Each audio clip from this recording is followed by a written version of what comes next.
এই সংসারে আপনার সব থেকে বড় বন্ধু কে? কেউ বলবেন ছোটবেলার বন্ধুরা, কেউ বলবেন মাতা পিতা, কেউ বলবেন ঈশ্বর। এবারে বলুন যে এই সংসারে আপনার সব থেকে বড় শত্রু কে?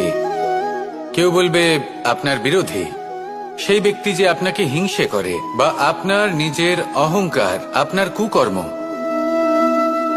আমি বলবো যে এই সংসারে আপনার সব থেকে বড় বন্ধু হলো আপনার নিজের মন।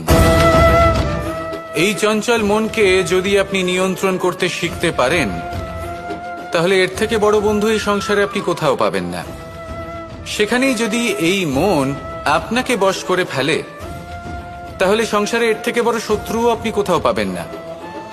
সেই জন্য এই সংসারকে নিয়ন্ত্রণ করার চেষ্টা ত্যাগ করুন। প্রথমে এই মনকে নিয়ন্ত্রণ করতে শিখে যান, তাহলে এই জীবন নিজে থেকেই সাফল্যের পথে অগ্রসর হবে। আর তখন এই মন প্রসন্ন হয়ে বলবে, রাধা।